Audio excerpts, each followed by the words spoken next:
الحمد لله رب العالمين والصلاة والسلام على خاتم الأنبياء والمرسلين نبينا محمد وعلى آله وأصحابه أجمعين۔ محترم حضرات اور سامعین کرام، ہم کچھ دنوں سے یہ سلسلہ چلا رہے ہیں کہ لوگوں کے درمیان جو مدتوں سے غلط باتیں اور غلط اعتقادات چلے آ رہے ہیں، اس سلسلے کے اندر ہم نے چند باتیں تو سن لی۔ آج کے اس سلسلے کی اگلی کڑی جو ہے وہ نکاح کے متعلق ہے۔ نکاح کے بارے میں بھی بہت ساری غلط باتیں جو قرآن و حدیث کے اندر نہیں ہے اور لوگوں نے اپنی طرف سے من گھڑت باتیں کی ہے، تو اس کے متعلق یہ سلسلہ آگے چلایا جا رہا ہے۔ تو نکاح کے اندر سب سے پہلی بات تو یہ ہے کہ بہت ساری جگہوں پر ایسا مانا جاتا ہے کہ اگر لڑکا لڑکی خود ایک جگہ پر بیٹھ کر آپس میں ایجاب و قبول کر لے تو نکاح ہو جاتا ہے، حالانکہ ایسا بالکل نہیں ہے۔ نکاح کی شرطوں میں سے ایک شرط یہ بھی ہے کہ لڑکا یا لڑکی یا ان کی طرف سے اگر انہوں نے کوئی کسی کو وکیل بنا رکھا ہے، ان وکیل کا دو گواہوں کی موجودگی میں، وہ دو گواہ ایسے ہو جو عاقل بالغ مسلمان ہو، یا اگر دو مرد نہ ہو تو دو عورتیں اور ایک مرد اسی صفات کی ہو جو ابھی صفات بیان کی گئی۔ ان دونوں گواہوں کی موجود کے اندر ایجاب و قبول ہونا ضروری ہے۔ اگر گواہوں کے بغیر نکاح آپس میں انہوں نے اپنی رضامندی سے آپس میں ایجاب و قبول کر لیا، یا مردوں نے آپس میں مل کر گواہوں کے بغیر آپس میں طے کر لیا، تو یہ نکاح نہیں ہوگا۔ اور اگر اس نکاح کے بعد اگر میاں بیوی آپس میں ملیں گے تو یہ ان کا زنا شمار ہوگا۔ اس لیے نکاح کا گواہوں کے سامنے ہونا ضروری ہے۔ اس بات کو بالکل اچھی طرح سمجھ لینا چاہیے کہ دو شرعی گواہوں کے بغیر نکاح کرنا بالکل جائز نہیں ہے، یہ نکاح منعقد ہی نہیں ہوتا ہے، اور ایسی سوچ اور اعتقاد رکھنا ہی بالکل غلط ہے۔ عورتوں کے درمیان خاص طور پر یہ بات مشہور ہے کہ جس شیخ سے جو عورت اگر بیعت ہے، اس شیخ سے اس عورت کا نکاح کرنا جائز نہیں ہے، حالانکہ بالکل ایسا نہیں ہے۔ اگر اس شیخ کے لیے وہ عورت غیر محرم ہے، کیونکہ محرم کے ساتھ تو کسی کا بھی نکاح جائز نہیں ہے، لیکن اگر وہ عورت اس شیخ سے کے لیے غیر محرم ہے تو پھر اگر اس کے لیے مناسب رشتہ ہے اور وہ شیخ اگر اس کو پیغام بھیجتے ہیں اور وہ عورت اپنے لیے مناسب سمجھتی ہے، تو اگر وہ محرم نہیں ہے، غیر محرم ہے، تو پھر اس شیخ کے ساتھ اس عورت کا نکاح کرنا اور ان سے شادی کرنا بالکل جائز ہے۔ ایسا ہرگز نہیں ہے کہ جس شیخ سے وہ بیعت ہو ان سے نکاح کرنا درست نہیں ہے۔ اور بھی ایک چیز عورتوں کے درمیان میں مشہور ہے کہ میاں بیوی جو ہے ایک ہی شیخ سے بیعت نہیں ہو سکتے، حالانکہ یہ بات بھی بالکل بے اصل ہے، کیونکہ عورتوں کے درمیان یہ بات اس لیے مشہور ہے کہ اگر دو میاں بیوی کسی ایک شیخ سے اگر بیعت کریں گے تو وہ آپس میں بھائی بہن ہو جائیں گے۔ اسی طرح یہ بات بھی مشہور ہے کہ دو میاں بیوی ایک ہی پیالے سے دودھ پیئیں گے تب بھی وہ بھائی بہن ہو جائیں گے، دودھ شریک بھائی بہن ہو جائیں گے، حالانکہ یہ دونوں باتیں بالکل بے اصل ہیں۔ مسئلہ یہ ہے اصل کہ دودھ شریک بھائی بہن بننے کے لیے مدت رضاعت کے اندر، یعنی بچے کا 2 سال کی مدت کے اندر 2 سال کی عمر کے اندر کسی ایک ہی عورت کی چھاتی سے دونوں کا دودھ پینا ضروری ہے۔ اگر کوئی بچہ 2 سال کی عمر کے بعد 3 یا 4 سال کی عمر میں کسی عورت کا دودھ پی لیتا ہے تو اس کی اولاد اور یہ لڑکی یا لڑکا اس کی اولاد کے بھائی بہن آپس میں نہیں ہو سکتے۔ تو دودھ شریک بھائی بہن بننے کے لیے مدت رضاعت کے اندر، یعنی بچہ یا بچی کا 2 سال کی کم عمر سے 2 سال سے کم عمر کے اندر ایک ہی عورت سے دودھ پینا ضروری ہے، تب جا کے وہ آپس کے اندر دودھ شریک اور رضائی بھائی بہن بن سکتے ہیں۔ اس کے علاوہ کوئی اور ایسی شکل ہے ہی نہیں کہ اس سے وہ آپس کے اندر رضائی بھائی بہن بن جائے، دودھ شریک بھائی بہن بن جائے۔ اس لیے اس بات کو صحیح سمجھنا کہ ایک ہی پیالے کے اندر دودھ پینے سے آپس میں بھائی بہن ہو جائیں گے، یا ایک ہی شیخ سے میاں بیوی کا ایک ہی شیخ سے بیعت ہونے کی وجہ سے بھائی بہن ہو جانا،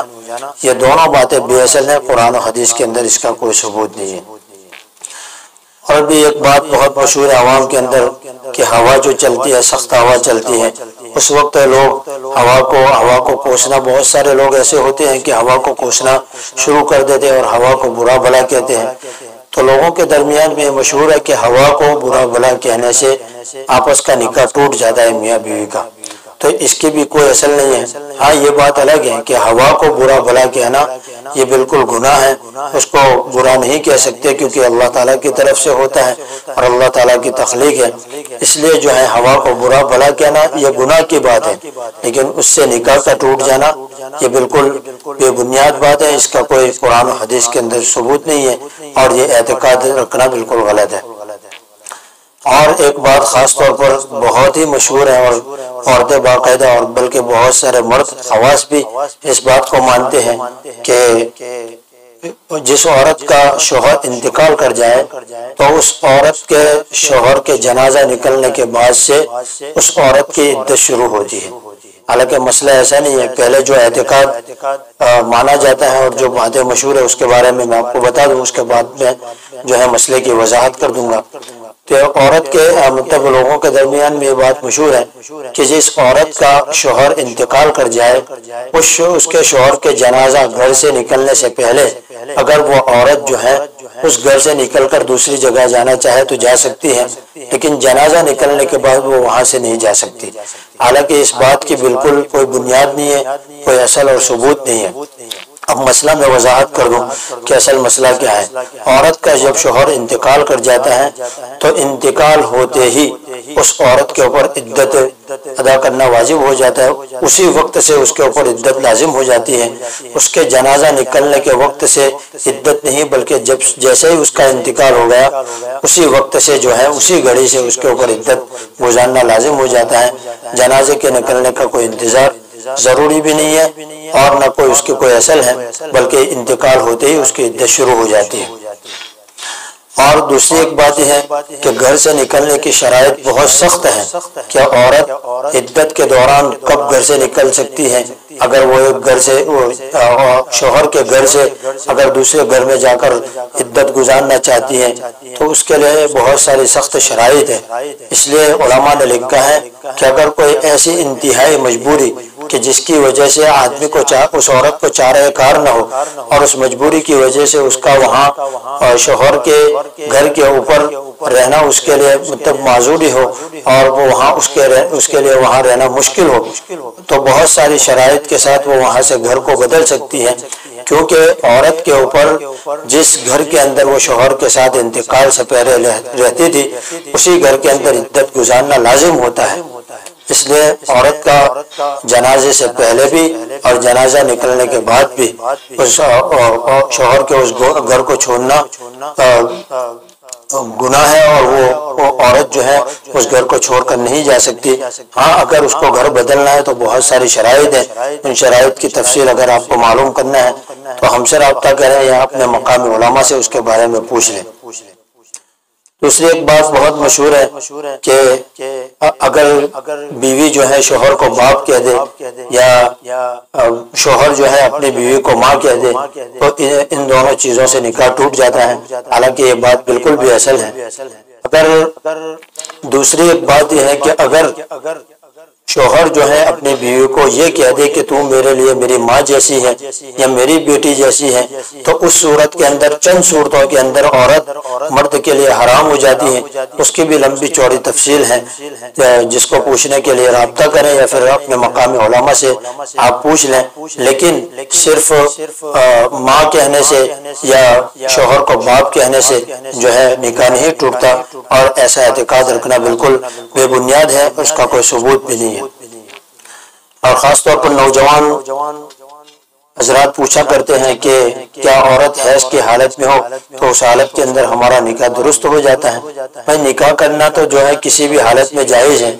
اور اس کے لیے حیض کا ہونا اور حیض سے پاک ہونا اور حیض کی حالت میں ہونا کوئی شرط نہیں ہے، کیونکہ نکاح کے لیے جو شرطیں ہیں وہ شرائط اگر پائی جاتی ہیں تو نکاح درست ہو جاتا ہے، اس کے لیے حیض سے پاک ہونا کوئی ضروری نہیں ہے۔ اور ایسا سوچنا بالکل غلط ہے، کیونکہ قرآن و حدیث کے اندر اس کے کوئی ثبوت نہیں ملتا، نہ علماء نے اس کے بارے میں کوئی مسئلہ بیان کیا ہے۔ ہاں حیض کی حالت کے اندر عورت سے ہم بستری کرنا اور جماع کرنا یہ بالکل ناجائز اور گناہ کی بات ہے۔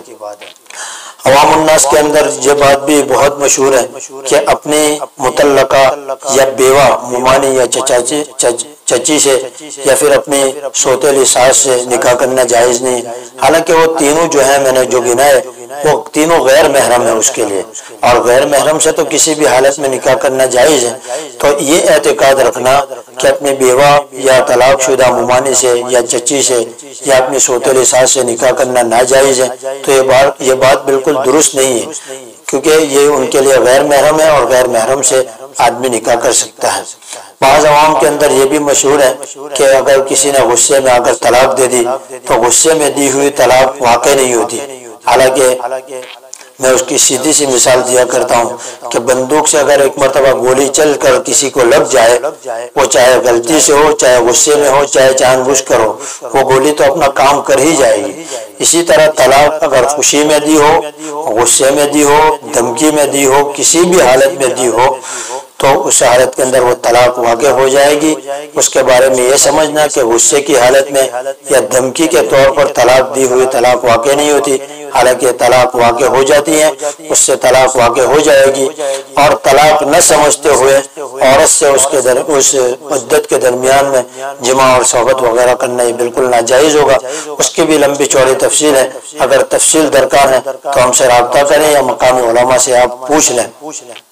ہاں اگر کوئی آدمی دھمکی کے طور پر کوئی ایسے الفاظ کہتا ہے کہ اگر تو فلاں کام کرے گی تو میں تجھے طلاق دے دوں گا کی شرط کے اوپر اگر وہ کرتا ہے تو بات الگ ہے، لیکن کسی نے طلاق ہی دے دی کہ تو نے یہ کام کیا اس لیے تجھے 1 طلاق یا 2 طلاق یا 3 طلاق، تو طلاق واقع ہو جائے گی۔ آج تک دنیا کے اندر کوئی ایسا پیدا نہیں ہوا کہ جس نے کسی نے خوشی کے ساتھ طلاق دی ہو کہ آپ نے میری بہت خدمت کی، آپ کی میرے پر بہت احسان ہے، اب ان احسانات کے بدلے میں آپ کو آزاد کرنا چاہتا ہوں۔ آج تک دنیا کے اندر کوئی ایسا واقعہ پیش نہیں آیا، اس لیے یہ سمجھنا کہ غصے کی حالت کے اندر یا دھمکی کے طور پر دی گئی طلاق واقع نہیں ہوتی، یہ بات بالکل درست نہیں ہے، بلکہ اس حالت کے اندر دی گئی طلاق بھی واقع ہو جاتی ہے۔ تو ان بارے میں اگر اور زیادہ تفصیل چاہیے تو علماء سے آپ رابطہ کریں، علماء سے اپنے تعلق کو جوڑیں، علماء سے اپنے آپ کو قریب کریں، اور قدم قدم کے اوپر ایسی باتوں کے اندر علماء سے رہنمائی لیں۔ اللہ تبارک و تعالی ہمیں علماء کی قدردانی کی توفیق عطا فرمائے اور ان باتوں کے اوپر ہمیں عمل کرنے کی توفیق نصیب فرمائے۔ وآخر دعوانا ان الحمد للہ رب العالمین۔